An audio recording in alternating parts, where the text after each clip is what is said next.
All right. All right. All right. All right. Welcome back to another episode of It's a Matter of Life or Death. I am your host, Josue. How's everybody doing? It is the last Tuesday of July. I cannot believe it.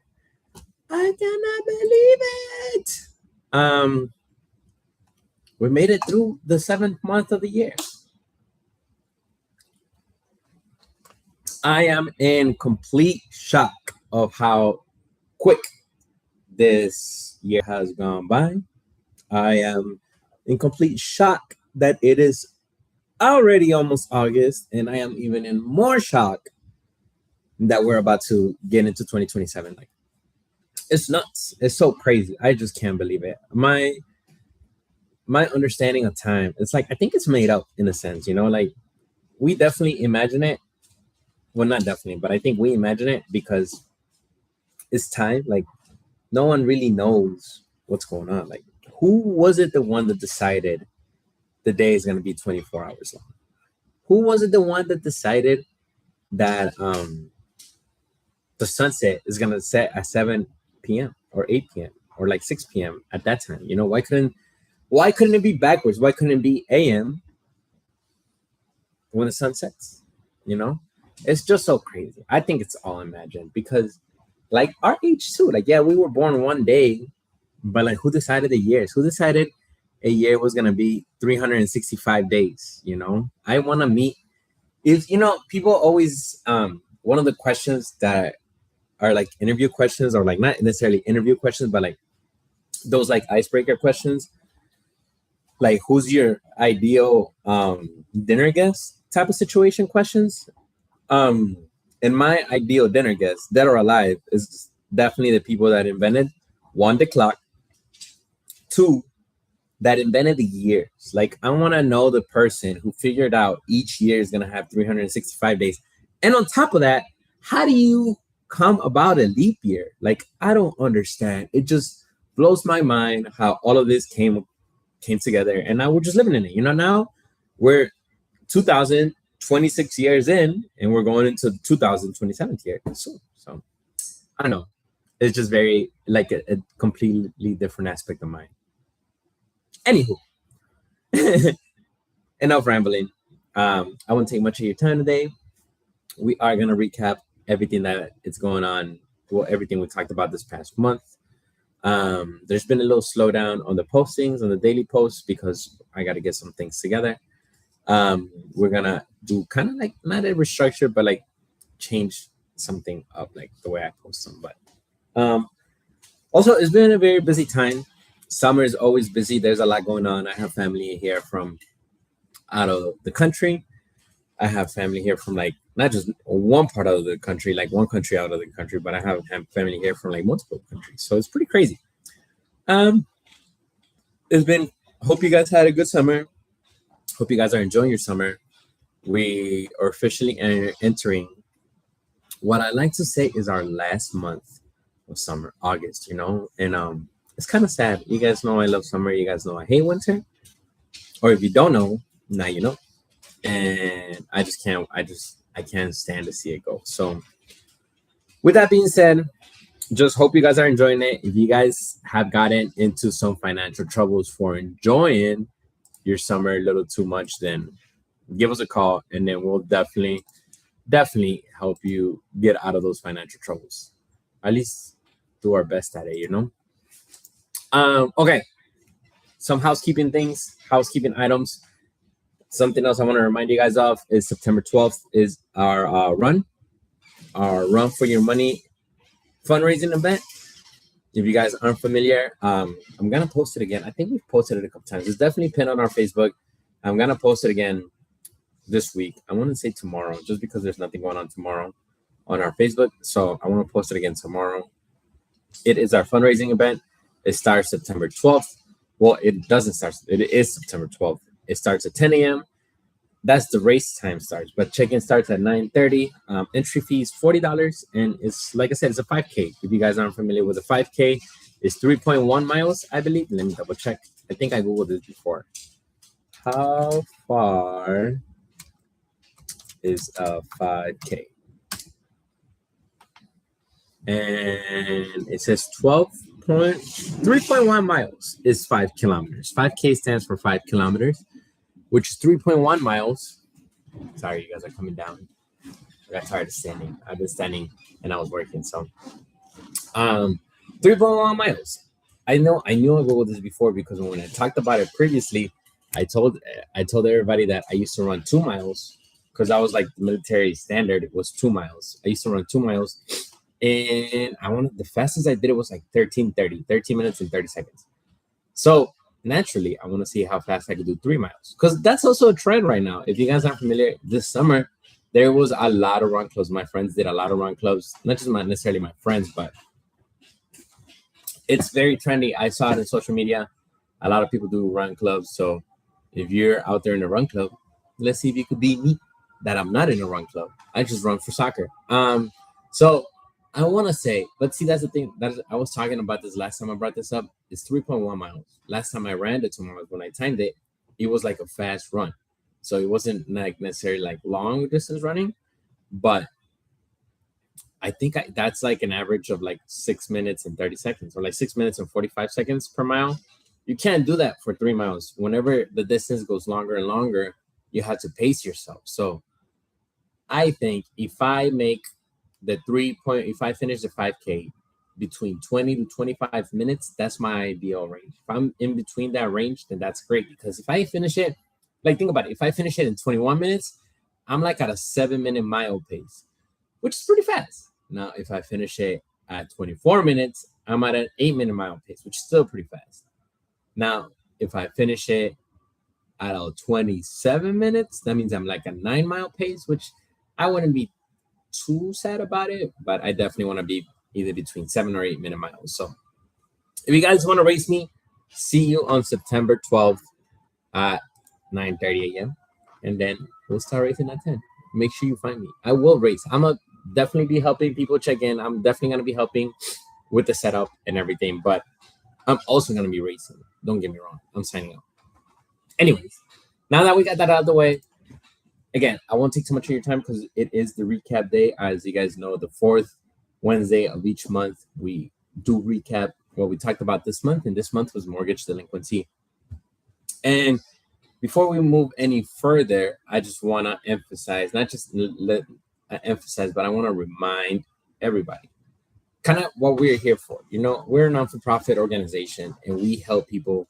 I always tell this to people whenever I'm like doing outreach events, and we're at different townships or we're at different outreach events that are put together by our partners. I always like to tell people because we have a booth, and they come ask me. They're like, "What do you do? What's CCCS about?"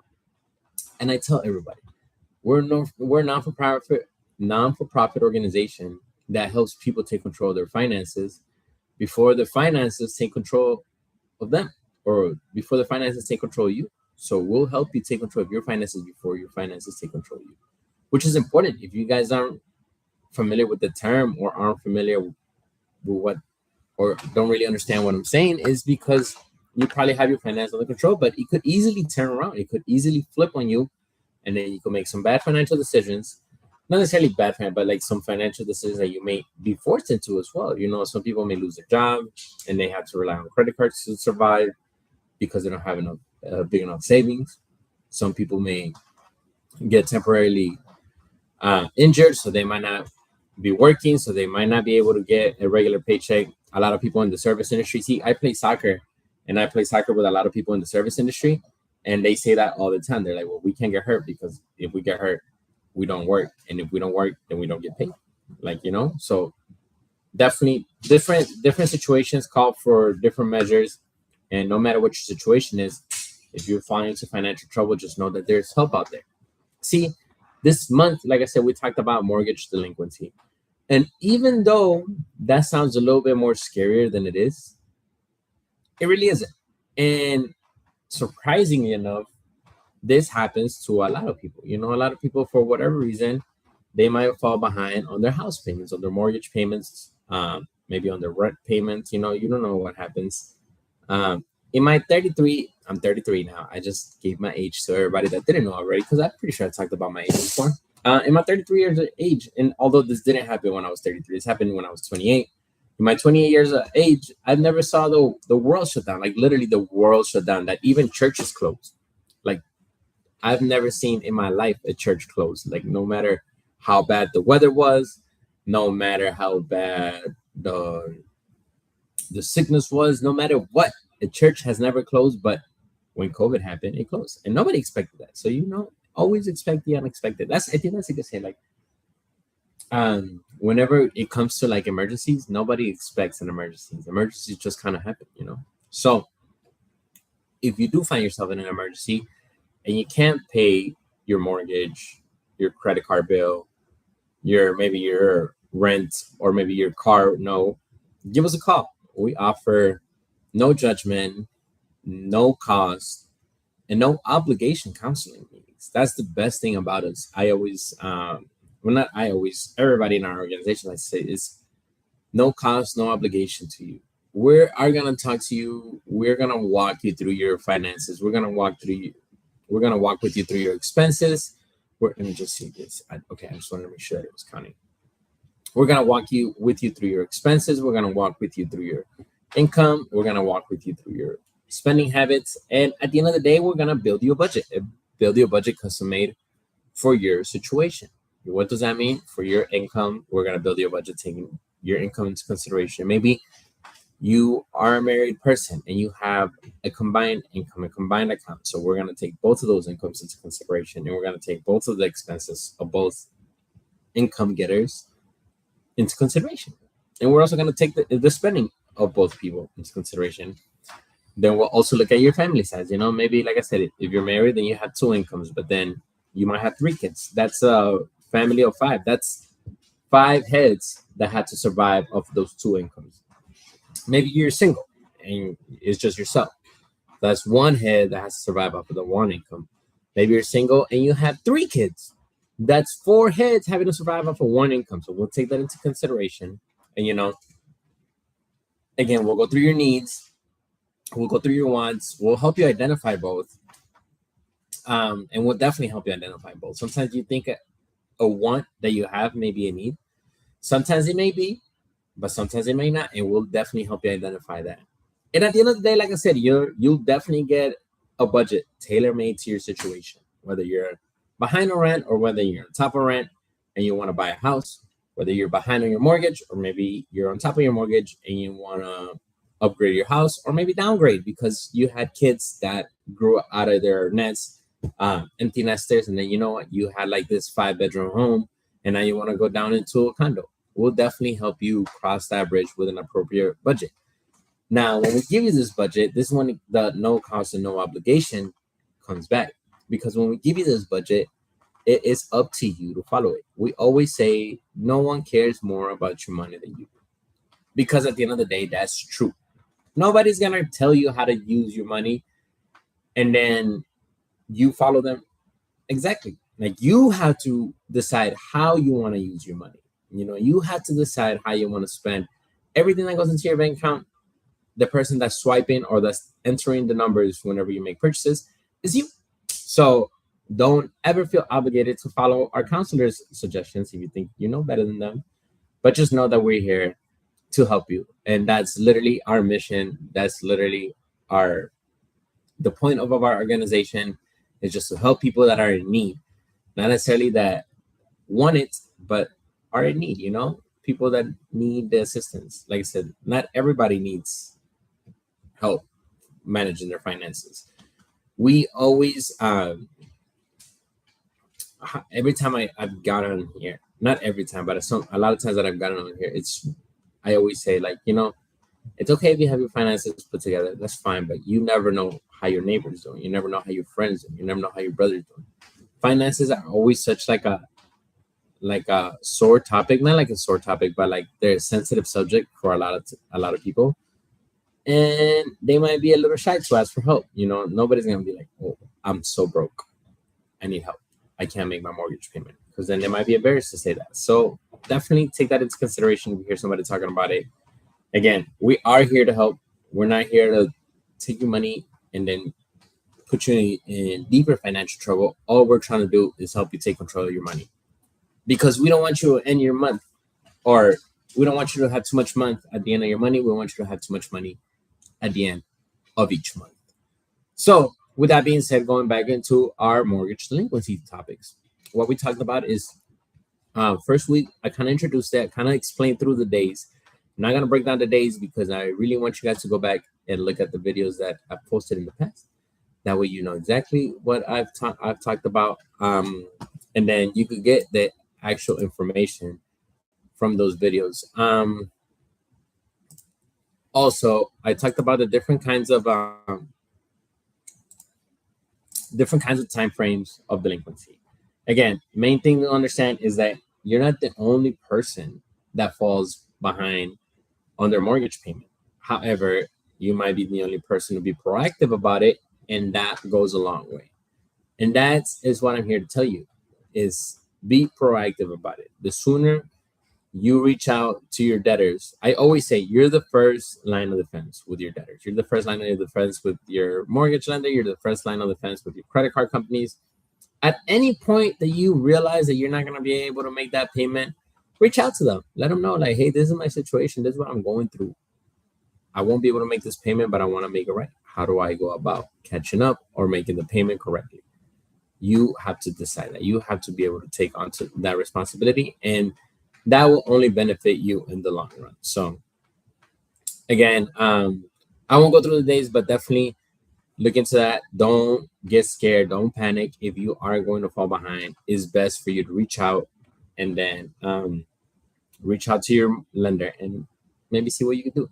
They might guide you to an organization like ours, where we won't charge anything to help you figure out what you can do. The second week, we talked about the impact to the consumer. We talked about how it impacts your credit score. What I didn't talk about on what impact to the consumer, and I want to hit on it now, is the impact mentally. So if you fall behind on a payment, then you're probably going to start stressing out, like, oh my God, now I'm behind one payment, or maybe I'm late on one payment. Like, what am I going to do? Again, it's not the end of the world. Do not panic. There's definitely options, and there's definitely options of relief. There's options of relief we've talked about in this channel before. There's all sorts of different options of relief that may be good or bad, or not necessarily good or bad, but they might harm your credit at first, but it's a relief option, and you have to use it if you need the relief. So definitely don't feel bad. That's what they're there for. You know, you're not the only one. You're not the one that invented the wheel and the first one to be late on their mortgage. They have these options, or they have these relief measures there for a reason, because it happens to people. You're not the only one. Definitely talked about how your credit score suffers. Another thing I want to point out about that in this recap is, if your credit score is suffering, then those relief options might be able to help. And just know that some relief options might be temporarily more harmful for your credit. But again, temporarily is the key word there, because you could always bounce back once you get out of your current financial situation. I want to use our debt management program as an example. At first, when you enroll in your debt management program and we get you on your payment plan, we're gonna close out your credit cards, which may impact your credit, may impact your credit score. But once you get through the debt management program, or not even through the whole thing, but like halfway through, then you're gonna start to see your credit recover nicely. And then the third week, kind of in line with our debt management program, is what we talked about last week, is how CCCS helps, how we help. Again, we definitely provide empathy, because we know, again, that it's not the end of the world. We know things happen, and we don't want to add more stress to an already stressful situation. Like I said, I talked about the impact to the consumer. Yes, I talked about the impact to your credit score and maybe your budget, but I didn't talk the impact mentally, because again, somebody might definitely start freaking out and start stressing out. So we definitely don't want to stress you out more than already. We don't want to add stress to an already stressful situation. So we will show empathy, and then we'll go through your spending, restructure your budget, because if you're falling behind, it's because your budget is not structured correctly.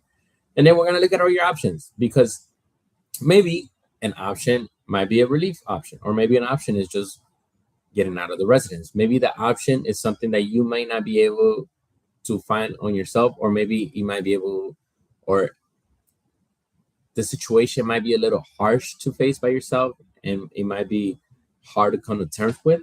But we're definitely going to give you the best option. And what we always do is we give you all the information that you need to make the correct decision, because the decision that you make is always going to be falling on you. Because again, I hate to say this over and over again, but nobody cares more about your money than you do. So we're definitely going to educate you, lay out all of your options, and then help you understand everything so that way you can make the right decision.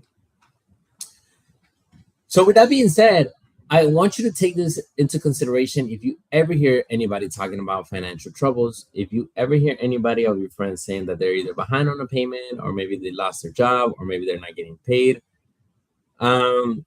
what they need to survive, or they're maybe living paycheck to paycheck, you can just guide them to our page, guide them to our Facebook, our YouTube, our website, illinoiscccs.org, because we'll be able to help, and we'll be able to help with no judgment, no obligation, and most importantly, no cost. With that being said, that was a lot of your time. It's almost 20 minutes. It's a little bit over 20 minutes now. And that's usually about the threshold that I like to stay at. I like to stay between 20 or 15 to 25 minutes max. So with that being said, I want you guys to take care of yourselves, take care of each other, take care of your budget, and enjoy the summer. It is gorgeous outside. I love it this time of year. Go check out some free activities like festivals, your neighborhood festivals, check out some movies in the park. I recently went to a free concert yesterday at Millennium Park, literally completely free. Didn't have to pay anything other than $10 for the street parking that I found last minute, which was better than the $15 parking that was available underneath the Millennium Park. But regardless, it was a free concert. There are plenty of free activities to do in Chicago, in Woodstock, in Elgin, in Cook County, in Kane County, in wherever you are. There's a lot of free activities. Check with your local websites. They might have more information on that. And also they might have more information on organizations like us that can help you manage your money correctly. With that being said, this is a matter of life or death. I will see you on Thursdays in Spanish. Well, this Thursday in Spanish, and then I'll see you next month. Huh? In August. Oh my God, I can't believe it. I'm just gonna end the stream because that's it. I can't take it anymore. Time stop right now.